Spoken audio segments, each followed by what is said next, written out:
C'est maintenant la parole donc à Maurice Burat, qui a été aussi une personne importante pour moi dès le début du projet, parce qu'il m'a fortement soutenu dans la mise en place de ce projet. Et donc il m'accompagne aujourd'hui dans l'organisation de cette journée. Maurice représente en plus l'UAG, donc il représente la présidente de l'UAG qui n'a pas pu se rendre disponible aujourd'hui.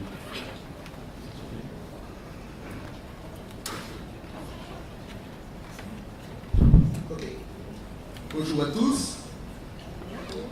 Je suis le président de la communauté Espace Sud,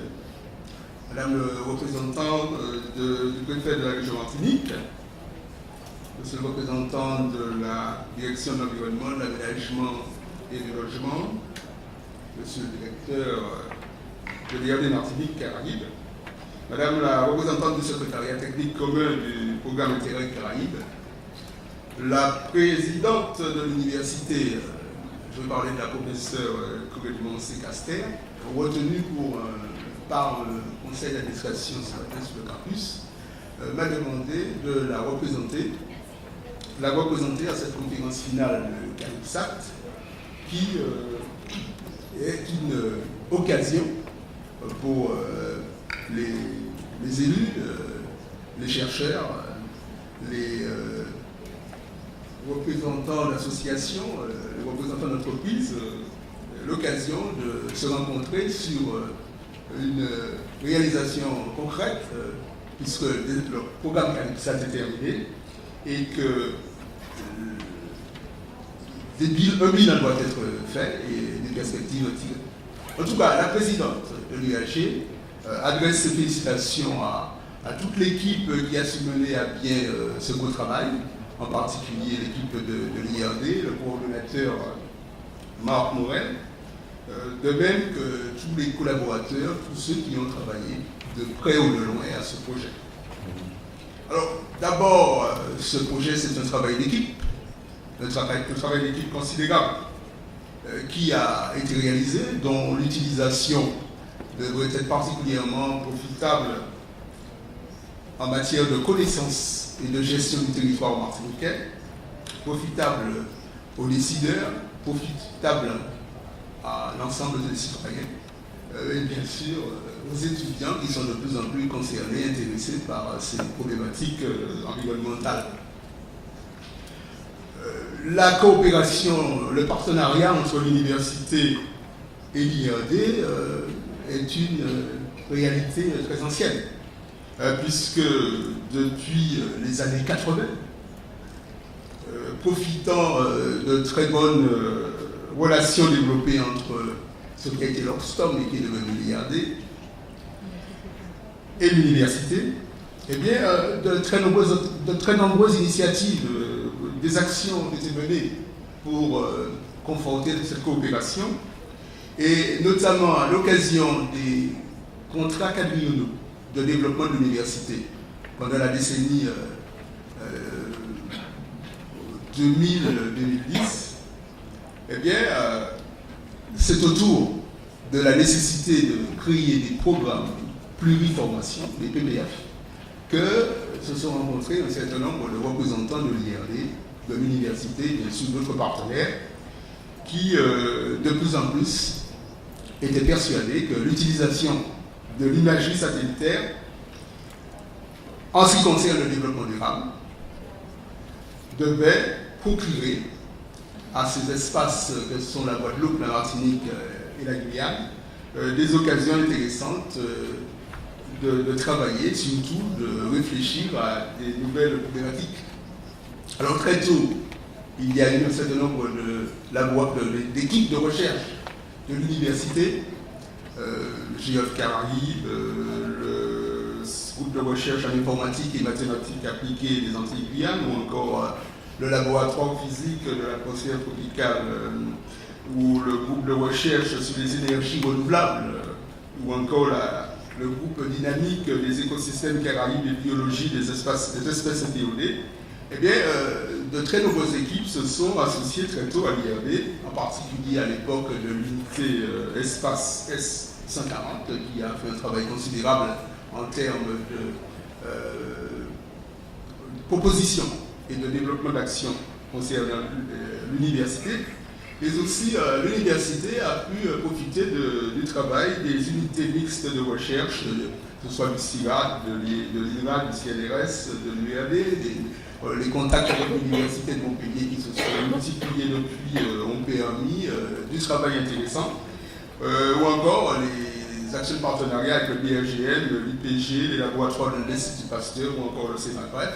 Tout ça a été très positif et on le verra, puisque les conséquences sur la dynamique de développement du projet CARIPSAT, ces conséquences-là sont à interpréter aujourd'hui.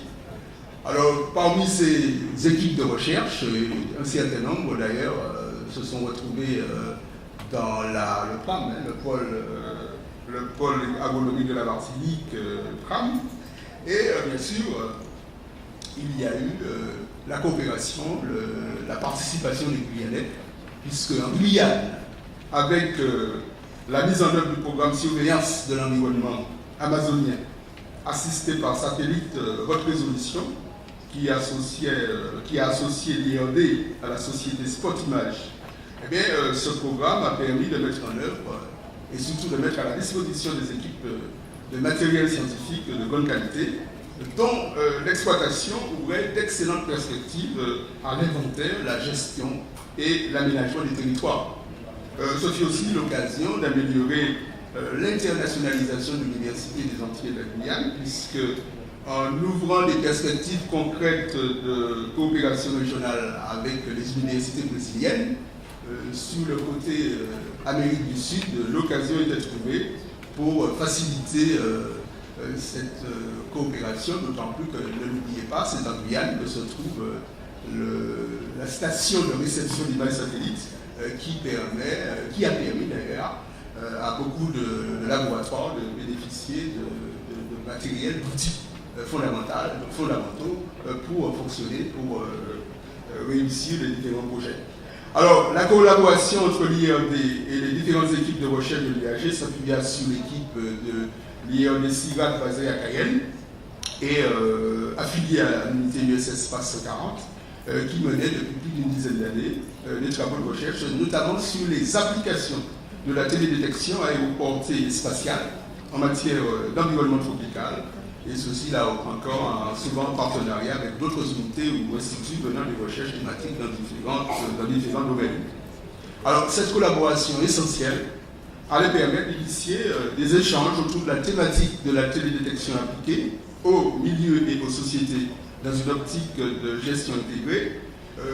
La synergie ainsi trouvée créa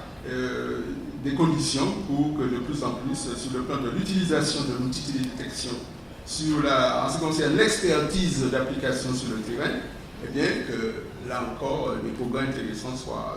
réalisés. Aussi, lorsque, sous la direction de Marc Morel, Morel avec un seul R et deux R. Voilà, en fait. Sous la direction de Marc Morel, à ma droite, le projet CARIPSAT du satellite à l'acteur bénéficia en mai 2009 de l'avis favorable du secrétariat technique commun du programme Interreg. Et vous avez vu ce jour la représentante à côté de l'université et puis de l'IRD. Eh bien, à partir du moment où on avait cette autorisation, puisqu'il s'agissait de financer le programme CARIPSAT, eh bien, il faut vous dire que tous les participants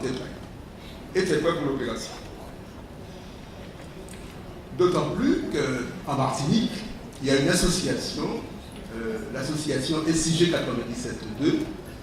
qui d'abord était un réseau d'utilisateurs de SIG, puis ensuite une association modéliforme qui a bénéficié de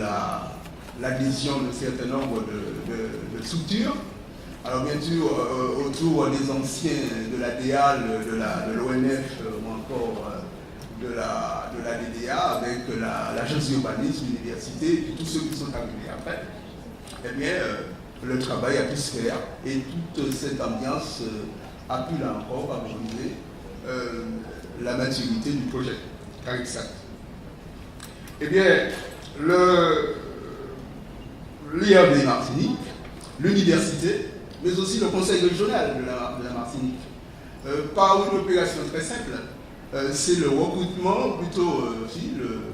d'abord le financement d'un post-doctorat qui allait être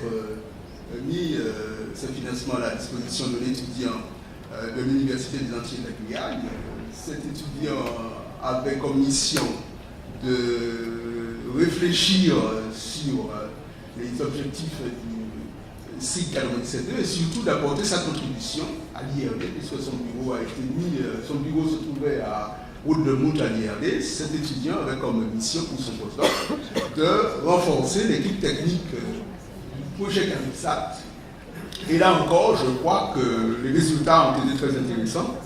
puisque ce jeune chercheur, à partir de son postdoc, à partir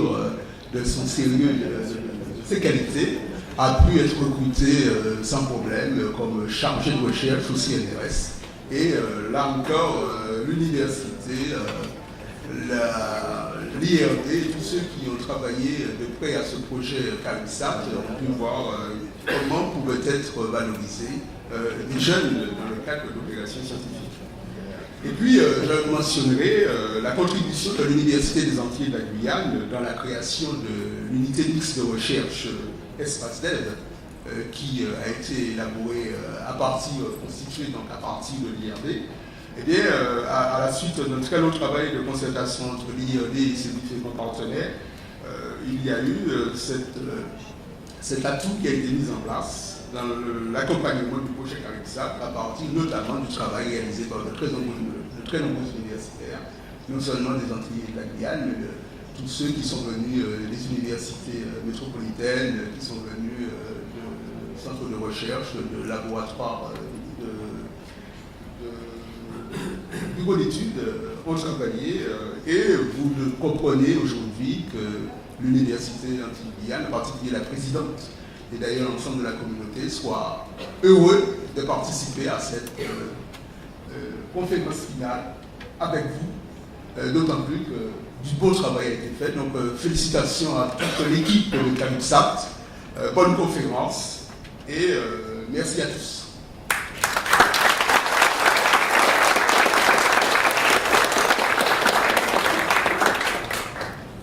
Merci Maurice d'avoir rappelé cette historique de collaboration étroite effectivement entre l'IRD, Orstom à l'époque, et puis l'UAG. J'étais moi-même en Guadeloupe en 1978 pour la première fois, donc avant même que l'UAG soit mise en place, si je me souviens bien. Et j'ai collaboré avec des gens de l'UAG qui ont des cheveux gris aujourd'hui, mais qui étaient beaucoup plus jeunes à l'époque. Notamment M. Guéredra pourrait nous le rappeler. M. Guéredra, c'est Jean-Alfred, notre ami qui a été représentant de l'IRD donc en Martinique et qui nous fait le plaisir d'être là aujourd'hui.